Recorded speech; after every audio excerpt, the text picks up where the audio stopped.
There we go. Okay, so Baruch atah Adonai Eloheinu melech haolam, asher kitshanu b'mitzvotav v'tzivanu la'asok b'divrei Torah. So we left off last time at this paragraph, the second paragraph, which is the Mishnah teaches, but I just want to quickly read it because it should be a quick read about the, just a second. There, good. About how it's a partition and the idea of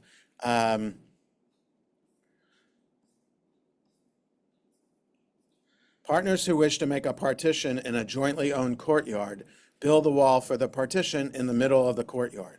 What is this wall fashioned from? In a place where it's customary to build such a wall with non-chiseled stone or chiseled stone or small bricks or large bricks, they must build the wall with that material. Everything is in accordance with the regional custom. Okay, so we don't have to read the rest of the Mishnah. The Gemara is a discussion about, first, what is a partition, because they're defining the word mechitza.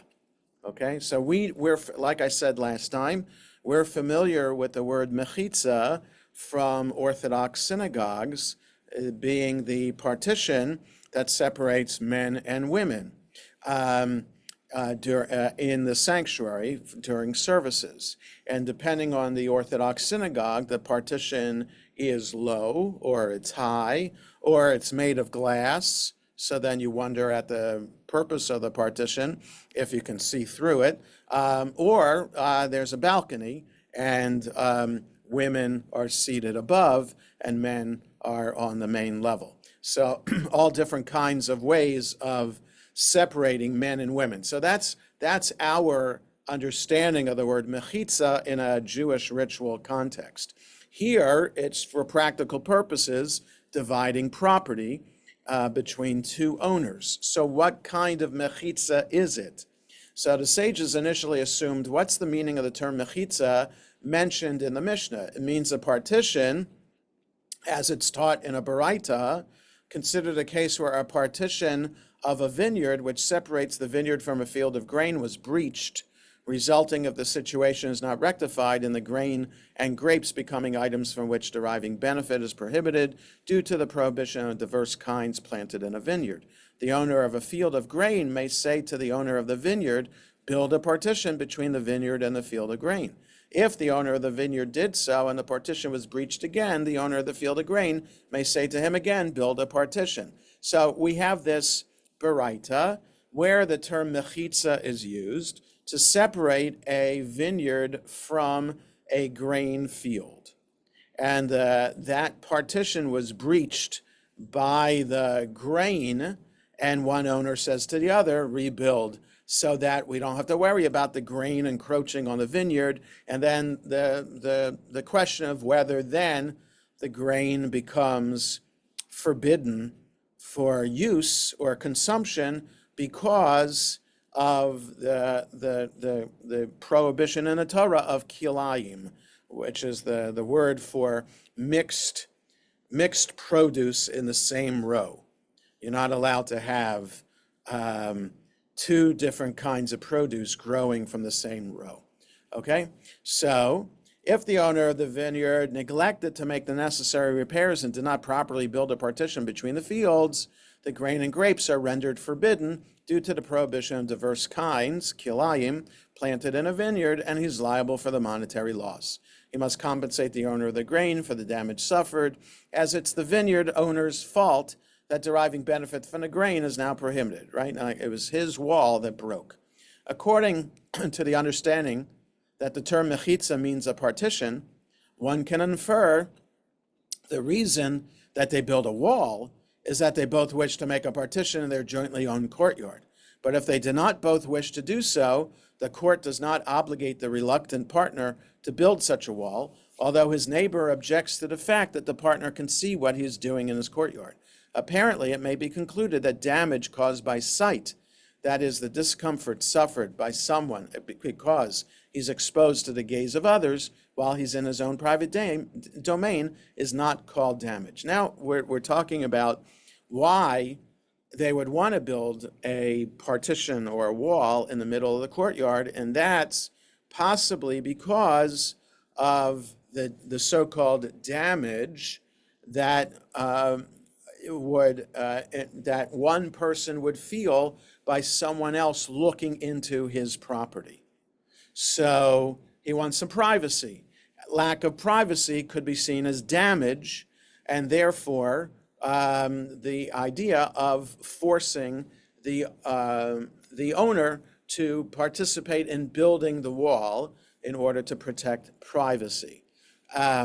So that could be the reason why the Mishnah forces the two owners to go in together in building this wall because of the potential damage caused by sight. The Gemara objects. Yes, go ahead, Bess. I'm sure everybody else knows the answer. What is the enforcement of the owner who was recalcitrant about repairing the fence is due to pay the other farmer for damages? What is the enforcement method? So all of this enforcement is in the court. So, usually, we're talking about these cases that could come to a court for the court to decide if the two parties can't solve the issue themselves. And the court says, yes, you have to pay Shlomo, you have to pay Moshe.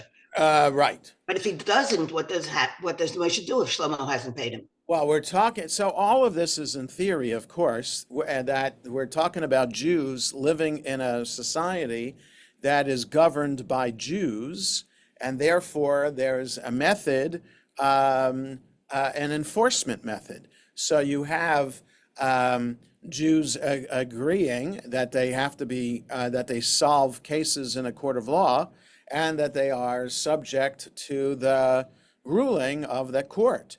So, so the court might have the authority. Again, this is in theory. We're talking in the time of the Romans and the time of the living in Babylonia under the Persians. It depends whether the Persians gave Jews authority over themselves for civil law cases. And if they did, then this is in theory, this is actually how cases were solved. But I don't know if there's jail. I don't know if there's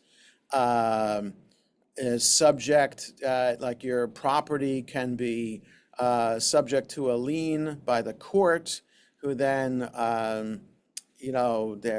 say you get money out of the property that way to give to the other owner. I don't know all those specifics, but again, when there's the authority for Jewish courts to rule over Jews, then there's some kind of enforcement method there. So, okay, so the Gemara objects to this conclusion, but say that the term mechitza used in the Mishnah means a division, as it's written, as opposed to a partition, it could be a division.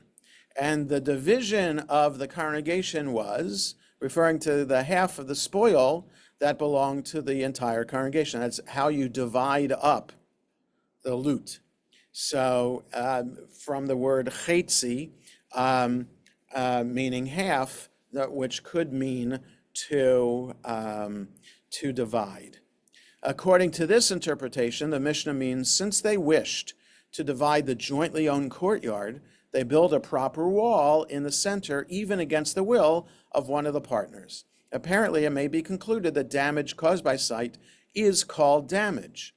So, are they partitioning the property just for the sake of partitioning, or are they partitioning the property for division, to demarcate whose is whose? And then you can then learn that damage caused by sight would then be called damage. The Gemara rejects this line of reasoning, so we're almost up to where we left off.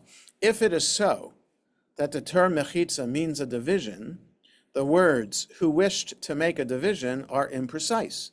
As the Tana, that is the rabbi of the Mishnah, should have said, who wished to divide. Rather, what is the meaning of the term mechitza, a partition? The Gemara retorts, if so, the words they build the wall are imprecise. As the Tana should have said, they build it, since the wall and the partition are one and the same. So in other words, what they're trying to understand is the implication, the legal implication of the word mechitza, because there isn't enough clarification in the Mishnah to explain what is the purpose of the mechitza. So the Gemara is trying to understand the legal implication. Is it a division or is it a wall? Or is it a partition? Is it a division or is it a partition? So that's the idea. So the Gemara responds, had the Tana taught they build it, I would say that a mere partition of pegs would suffice. He therefore teaches us that they build an actual wall, all in accordance with the regional customs. So in other words, if you just want to divide property, just put like so I don't know. I mean, I've seen this in my neighborhood. You see this sometimes in neighborhoods, little posts, wooden posts put in the ground that, if eventually the fence company is coming to build a fence, you put the posts in first along the line of the boundary of the property. And then you remove them when you put the actual fence in. So if you can picture what I'm talking about, those little posts could be called pegs that they're talking about here. So if you just merely want to demarcate boundary, just use pegs. What's the point then of building an actual partition? There's got to be some other legal implication involved, some other things that we're learning about that. Okay. All right. So I just want to see if there's anything in the halacha or anything here. No. Okay. So now we're up to this paragraph. The Mishnah teaches, partners who wish to make a partition in a jointly owned courtyard build the wall for the partition in the middle of the courtyard. Yes. All right, did I finish? He therefore teaches us that they build an actual wall, all in accordance with the regional custom. Okay, so partners who wish to make a partition in a jointly owned courtyard build the wall for the partition in the middle of the courtyard. The Gemara asks, isn't it obvious that if they agreed to build a wall, it should be built in the middle? Why should one of them contribute more than the other, right? So why do they have to tell us that it has to be built in the middle when it's clear you got two partners and it's going to be built in the middle? That's the obvious way to divide the property. Why does the Mishnah need to teach us build it in the middle? The Gemara answers, no, it's necessary to state this halacha in a case where one of the partners went ahead and convinced the other that they should build a partition, lest you say that the second can later say to the first, when the latter comes to begin construction, when I was persuaded by you to build a partition, it was with regard to the airspace. I agreed to the erection of a minimal barrier that would result in a loss of open space in the courtyard, but I was not persuaded by you with regard to the use of the courtyard. I did not agree to forfeit any usable space on the ground in my share of the courtyard for the building of the wall. To counter this, the Mishnah teaches us that since they agreed to make a partition, they must each contribute a part of the courtyard for the building of the wall. So somehow, if there was a partition that could be built that was only in the airspace, but not in the ground, I don't know, maybe you could stretch a wire or a clothesline or a rope or something like that across, and you could still use the land below it. Maybe that is what one owner agreed to. I'll agree to put a rope up so I could still use all of my ground, every inch, literally, of the ground. But no, Mishnah is teaching that's not sufficient. If you agree to a partition, it has to be an actual wall that actually takes up some space on the ground. Okay, so now we get to a red S, which means going off on a slight tangent. After having determined that the wording of the Mishnah is unproblematic only if the term mechitza means a wall, it follows that damage caused by sight is not called damage. The Gemara asks, and is damage caused by sight in fact not called damage?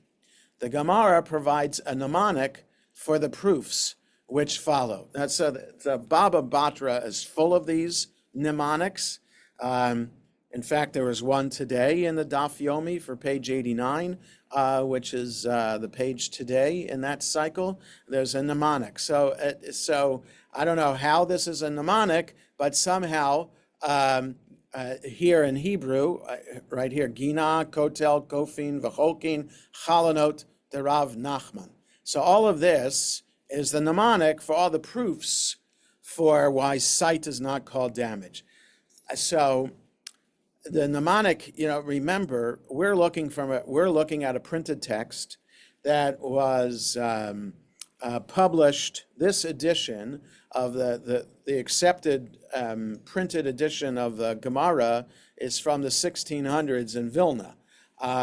And before that, there were other printed texts of the Talmud, but before that, it was learned by heart. So you needed those who learned it by heart, and the official memorizers, needed some tricks. So somehow this was a trick to remember the key words, to remind them, how is sight not called damage? Remember this phrase, garden wall compels, and they divide windows as Rav Nachman. Okay? So now we're going to read all of these proofs about how sight, damage caused by sight is not called damage. The Gemara suggests, come and hear that which the Mishnah teaches. And similarly, with regard to a garden, in a place where it is customary to build a partition in the middle of a garden, jointly owned by two people, and one of them wishes to build such a partition, the court obligates his neighbor to join in building the partition. This indicates that invading one's privacy by looking at him while he's in his private domain is called damage. So this is a garden, and the question is going to be, you're not living in your garden, so what difference does it make if people are looking at what you're doing in your garden? So this is the note. The language of the Mishnah itself is no proof. Rather, the proof is based on Rava's understanding of the Mishnah, according to which a partition should be built in every garden, unless the customary practice is not to do so, in order to prevent an invasion of privacy. So again, what's the invasion of privacy in a garden that requires a partition? The Gemara answers, a garden is different with regard to the halacha governing invasion of privacy, in accordance with the statement of Rabbi Abba. As Rabbi Abba says, the Rav Huna says, the Rav says. It's prohibited for a person to stand in another's field and look at his crop while the grain is standing, because he casts an evil eye upon it and thereby causes him damage, and the same is true for a garden.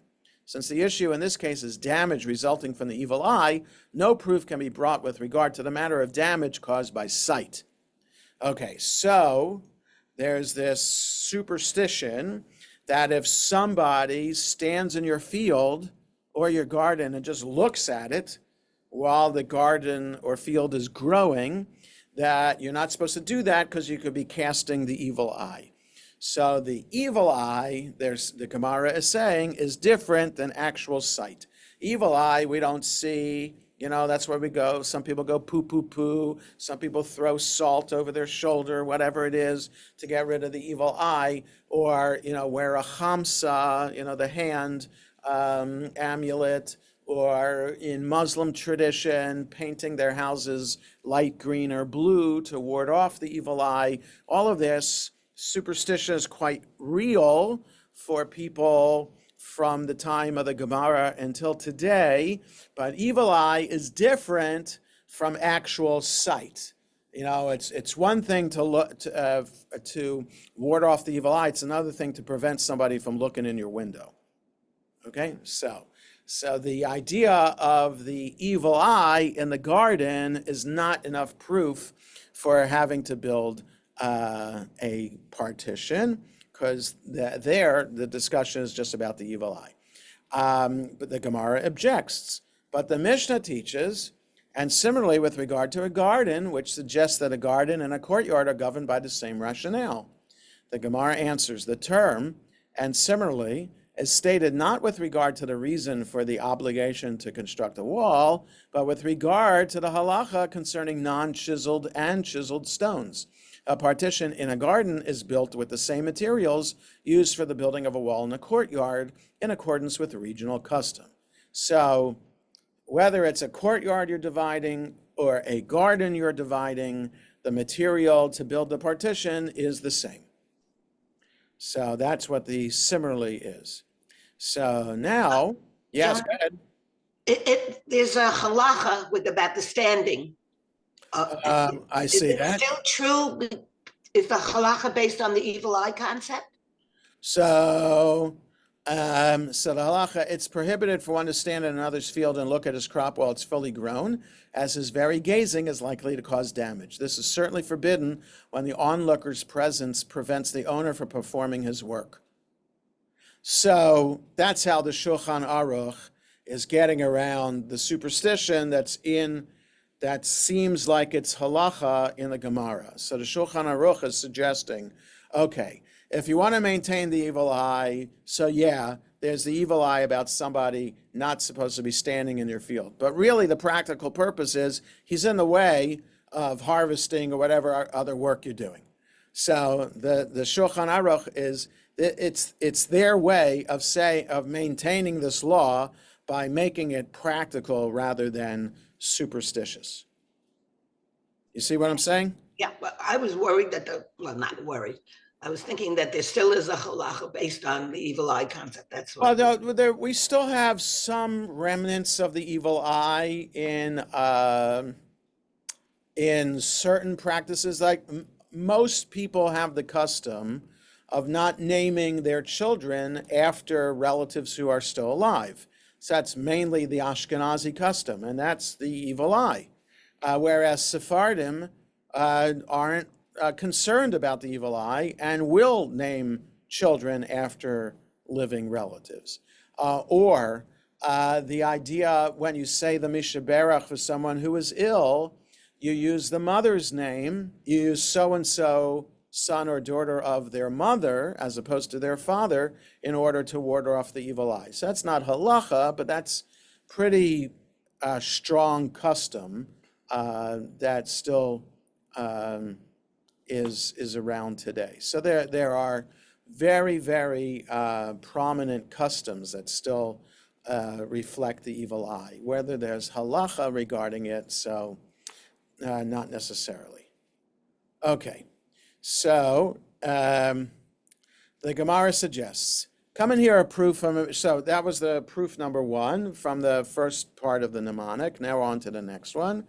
The Gemara suggests, come and hear a proof from a Mishnah in the case of a dividing wall and a jointly owned courtyard that fell. If one of the owners wishes to rebuild the wall, the court obligates the other owner to build the wall with him, again, up to a height of 4 cubits. So that's 6 feet, right? If a cubit is 1.5 feet. This indicates that damage caused by sight is called damage. Because a 6-foot high wall, when you're standing up, you're not going to be able to see through, right? And most people aren't, I guess, people in the time in the Gemara were not taller than 6 feet, so they couldn't see over it. And so therefore, that proves that part of the reason why the wall has to be 6 feet high is that damage caused by sight is damage. The Gemara rejects this proof. The case of a wall that fell is different. Since the wall had already stood there, the court compels the owners to rebuild it as it was. So don't derive proof of damage caused by sight from this, because this is all about needing to rebuild the wall that had fallen because they had agreed that the walls should be there. The Gemara expresses its astonishment. And he who asked the question, why did he ask it at all? The Mishnah is clearly referring to a wall that has fallen, which means that the joint owners have already agreed in the past to build a partition between their respective portions. Like, why teach the obvious, forcing owners to rebuild a wall that they had already agreed to and it had fallen down? So what would be the point of teaching that law? The Gemara answers, he who asked the question maintains that the joint owners can be compelled to build a wall even in a case where a wall had not stood there before to prevent any invasion of privacy. And the Mishnah does not address the case of a wall that fell to teach that only in such a case is there an obligation to build a wall. Rather, it was necessary to teach the latter clause, which states that even in a case where there had previously been a high wall, the court does not obligate him to rebuild it higher than 4 cubits, because once there is a wall of 4 cubits, there is no further invasion of privacy. Okay, so different ways of understanding when a wall falls down, what that means, and what we're implying by forcing the owners to rebuild the wall. Okay, another proof. The Gemara suggests, come in here an additional proof that damage caused by sight is called damage from what is taught in a Mishnah, coming up on page 7. The residents of a courtyard can compel each inhabitant of that courtyard to financially participate in the building of a gatehouse and a door to the jointly owned courtyard, so that the courtyard not be open to the eyes of those standing in the public domain. Okay, so here's something else. Not only do residents of a courtyard can force each other to build a wall, they can also force each other to build a gatehouse at the end and a door to the entrance of the courtyard for privacy. Learn from it that damage caused by sight is called damage. The Gemara answers, this is not a proof that halacha in the case of 2 neighbors, as the damage of being exposed to the gaze of the general public, which has unimpeded sight of what is happening in the courtyard, is different and certainly called damage. So it's one thing for 2 neighbors to look into each other's property. It's another thing for total strangers walking by to look into the courtyard. So different levels so in other words, you might be okay about a neighbor looking into your property, but everybody agrees that no one's okay with total strangers looking into your property. So I'm not so sure about that, but it's possible. I don't know, maybe when you agree to live in a courtyard, you agree to some openness between the neighbors, maybe. So in a courtyard, not this law of the gatehouse, you can't assume from this that the privacy from strangers also applies to privacy for the inhabitants of the courtyard from each other. Okay, the Gemara asks, and is exposure to the sight of an individual not considered damage? Come in here proof that's called damage from what is taught in a Mishnah.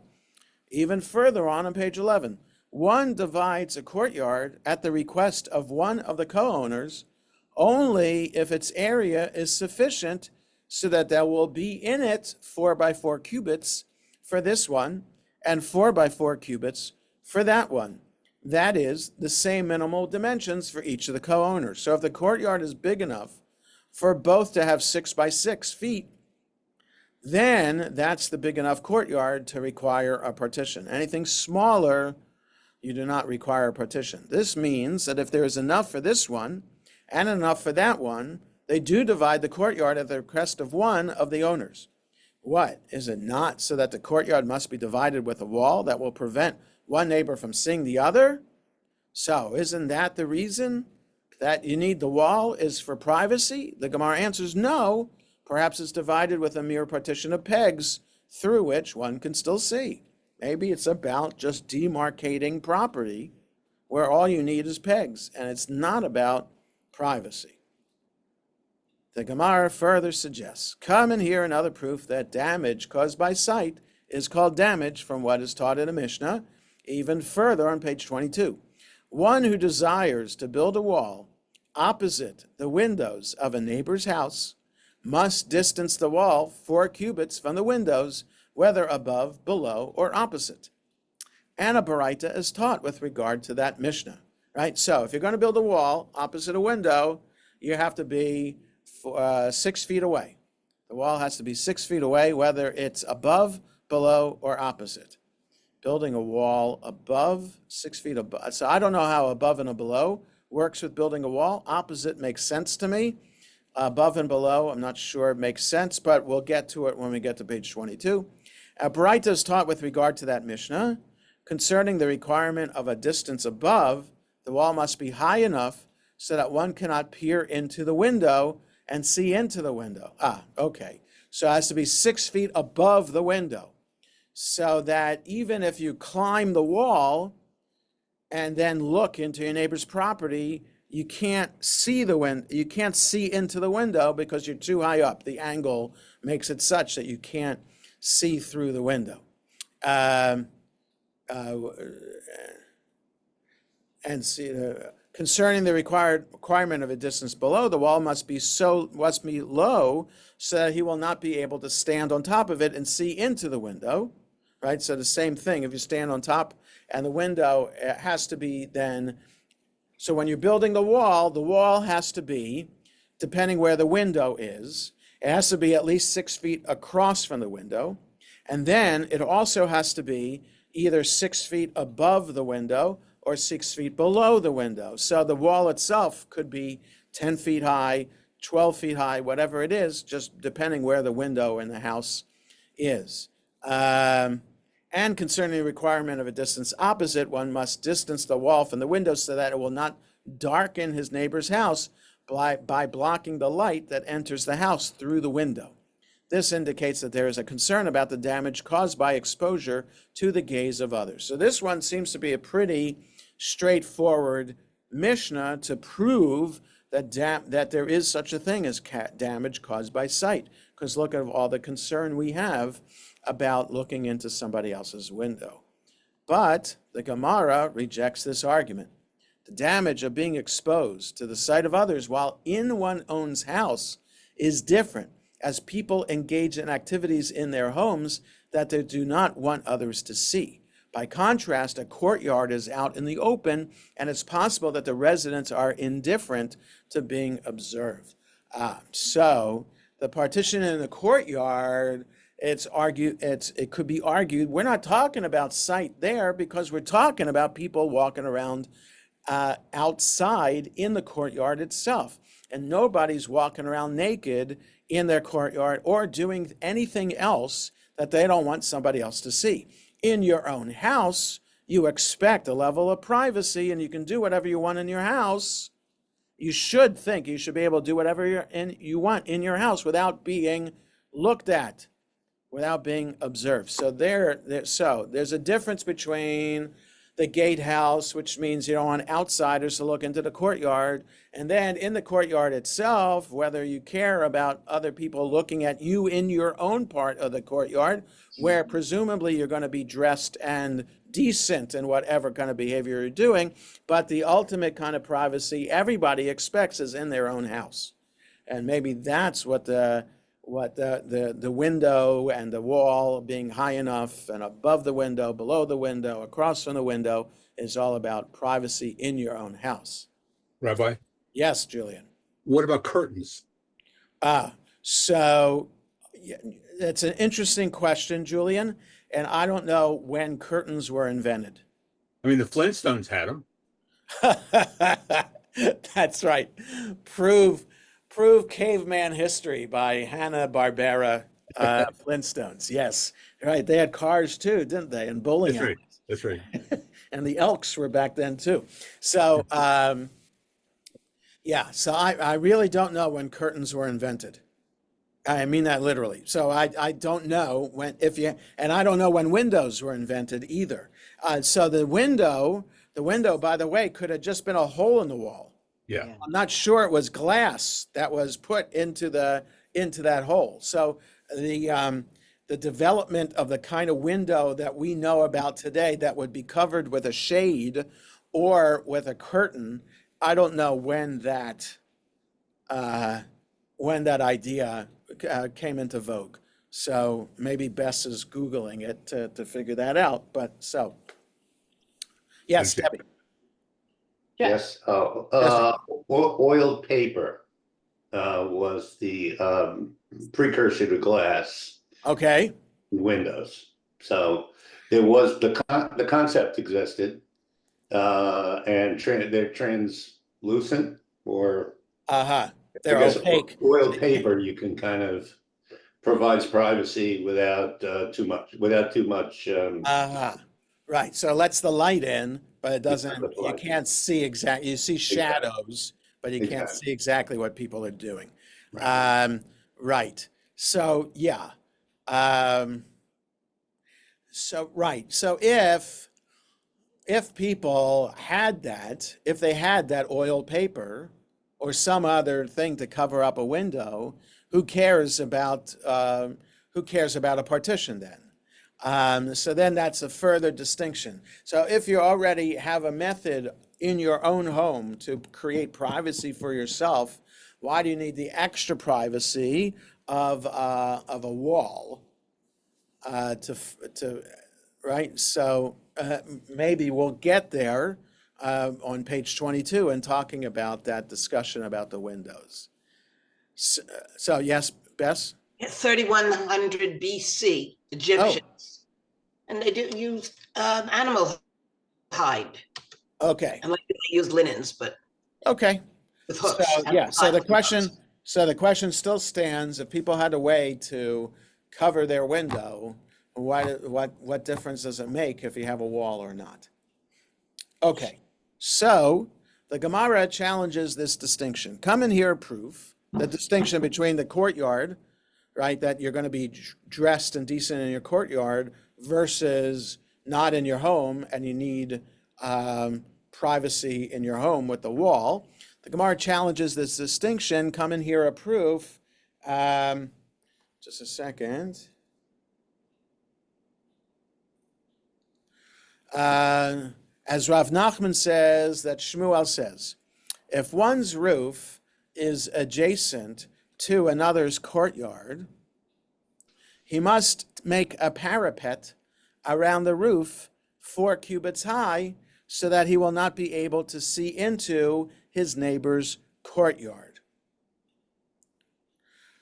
So, okay, so in other words, so if you can picture this, you got 2 houses, and one house can overlook the other person's courtyard in their other house. And if you stand on the roof of your house, you can then see into the courtyard, your neighbor's courtyard. So Shmuel says, Nachman says that Shmuel says, you have to build a parapet around your roof of 4 cubits high, so that's 6 feet high, so that you won't be able to see into your neighbor's courtyard. So this indicates that the damage of being exposed to the eyes of others, even in a courtyard, is called damage. The Gemara refutes this proof. The situation is different there, as the owner of the courtyard can say to the owner of the roof, I make use of my courtyard on a regular basis. You, by contrast, do not make use of your roof on a regular basis, but only infrequently. Consequently, I don't know when you'll go up to the roof, so that I can hide from you at the time and avoid coming under your gaze. So, right, so that's why the person in the courtyard never knows when the person on the roof is going to be on the roof. So that's why, for his own protection and privacy, he can force his neighbor to build that parapet. Okay, so the red S. The Gemara has so far presented one version of the discussion of the Mishnah. A different version relates the discussion as follows. So all this is about what a mechitza is, or what the purpose of the mechitza is. Is it a wall? Is it a partition? And what's it meant to keep out? Is it meant to keep out grain or produce from one field so it doesn't mix with the other field? Or is it meant to ensure privacy? So a different version relates the discussion as follows. The sages initially assumed, what is the meaning of the term mechitza mentioned in the Mishnah? A division, not a partition, as it is written, and the division of mechitzat, the congregation, was, okay, so this is an argument that we saw above, that mechitza means division. According to this interpretation, the Mishnah means to say, since they wish to divide the jointly owned courtyard, they build a proper wall in the center, even against the will of one of the partners. Apparently, it may be concluded that damage caused by sight is called damage. So, they're saying now, mechitza clearly is division. Want to properly demarcate the property, and also you can derive the other law that damage caused by sight is called damage. The Gemara objects to this conclusion. But why not say, what is the meaning of the term mechitza mentioned in the Mishnah? It means a partition.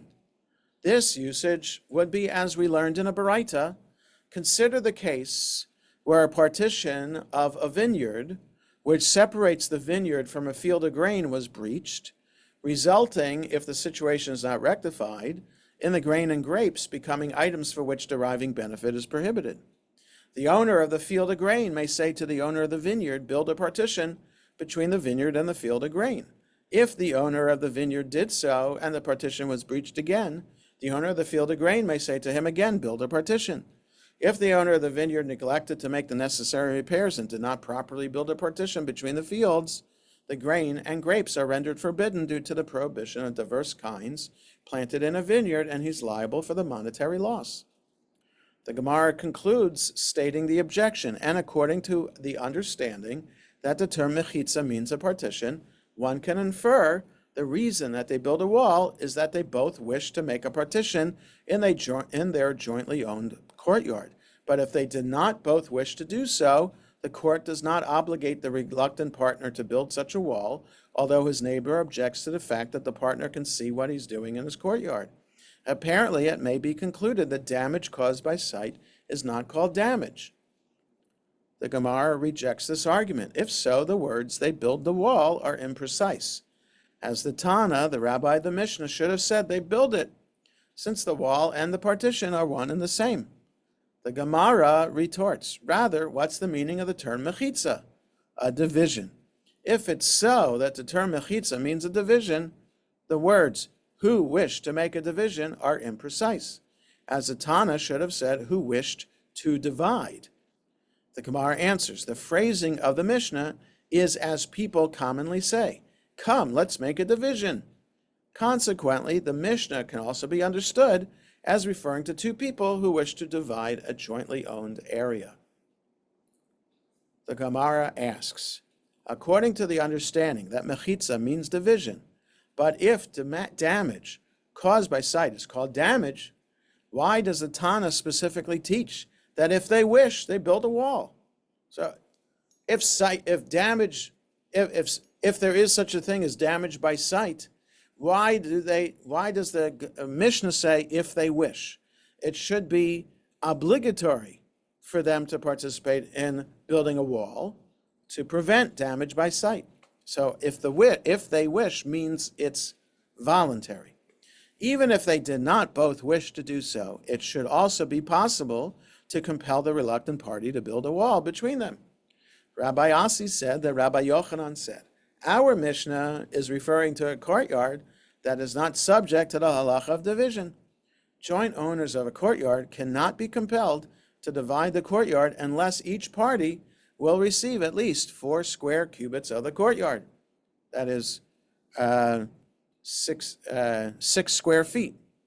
And therefore, this ruling of the Mishnah applies only in the case where they both wished to divide the courtyard. So if it's smaller than 6 square feet for each of them when it's divided, then they're not compelled to divide.